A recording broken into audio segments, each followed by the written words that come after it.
The Holy Gospel beginning in the 10th chapter of Matthew. Glory to you, O Lord.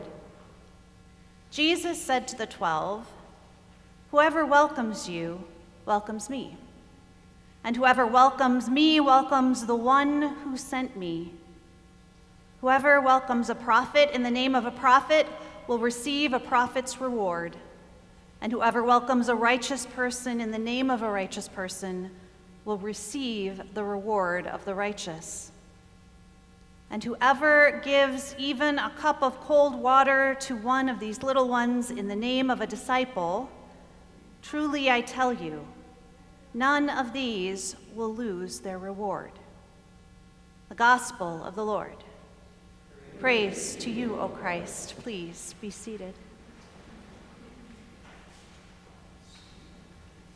Whoever welcomes you welcomes me, Jesus says to the disciples after he has told them what kind of welcome they might receive, and a lot of that was not great, right? The things, the word of the good news that they would bring might cause some people not to welcome them, might cause them to be in conflict with family, with people in power. He has said all of those things, and then at the end of this discourse, these words he said as he was sending the disciples out, we get this final piece, this very short 2 verses that are packed full of meaning. Whoever welcomes you welcomes me. Well, universal welcome is good, right? I mean, it has to be. Unless maybe you're an undocumented immigrant. Maybe you're one of 350,000 Haitians and 6,000 Syrians who came to the U.S. under TPS. Maybe you're LGBTQIA. Maybe you're a woman in the Southern Baptist Church who is called to be a pastor or teacher.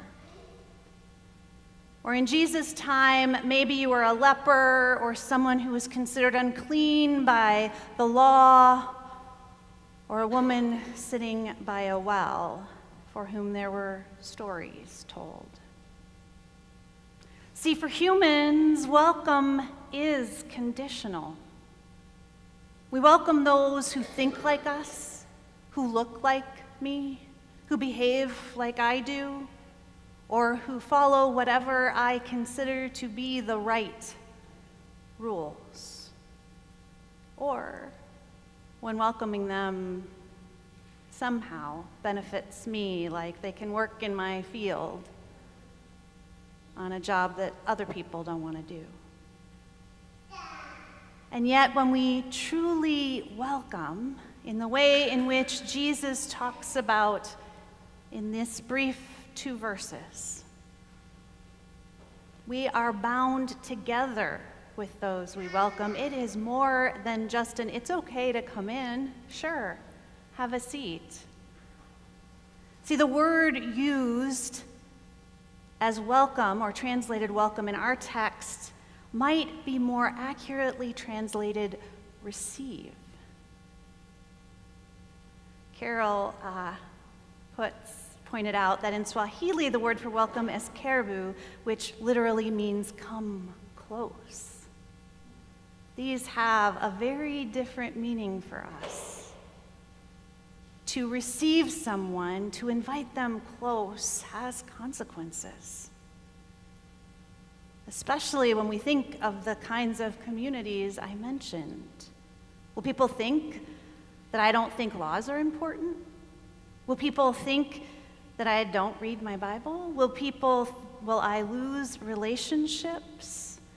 Essentially, will receiving, will inviting this particular person close threaten my belonging?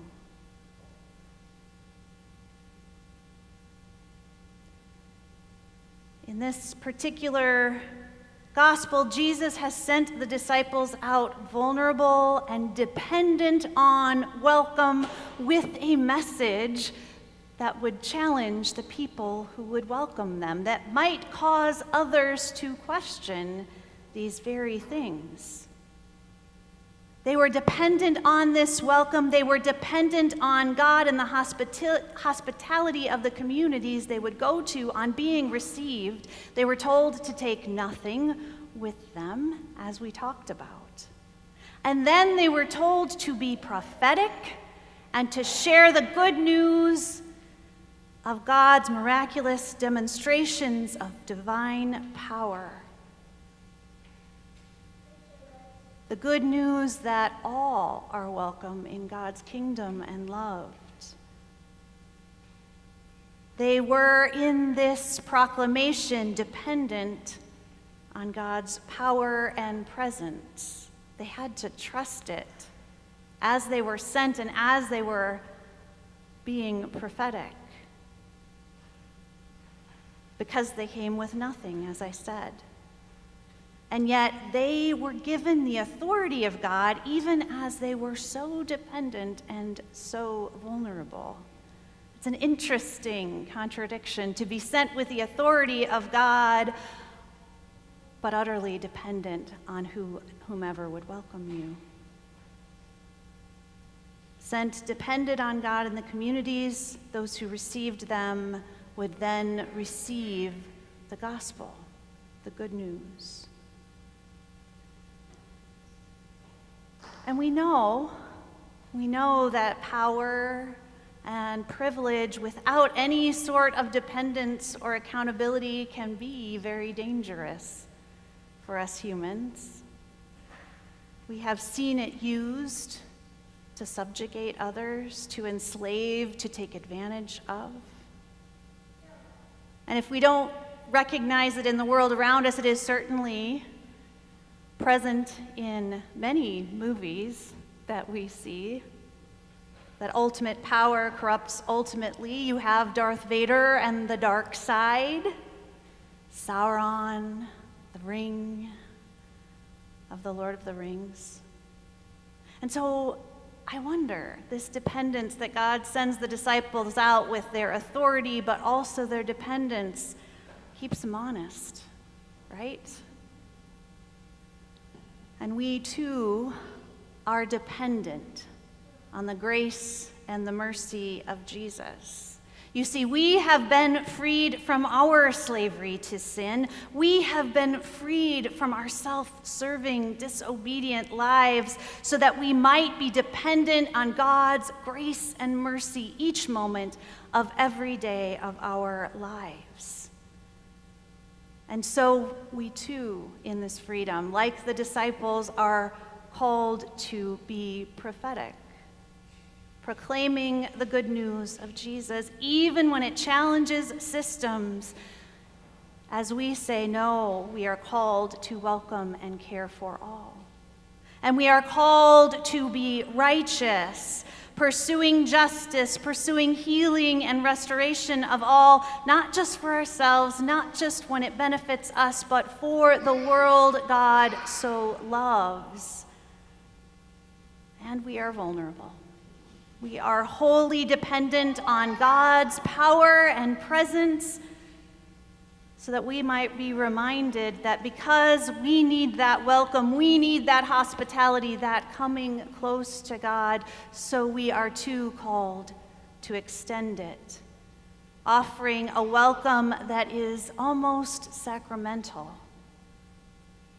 so that in doing so we make visible the invisible, God's kingdom on earth of welcome and mercy and love and grace, no matter the cost.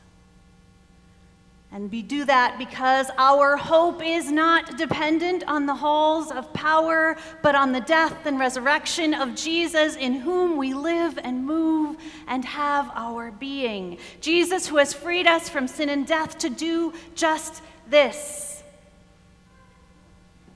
And the reward received, because they did talk a lot. Jesus talked a lot about reward in this passage, which probably rubs our Lutheran sensibilities a little bit.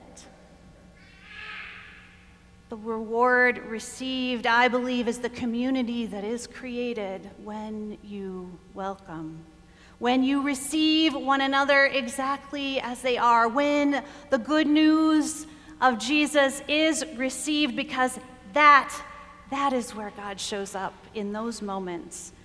You can touch the holy when you reach out to others, when you reach out to the poor, the rejected, the immigrant, the stranger, the unwanted, the fearful. And in doing so, we begin to experience community.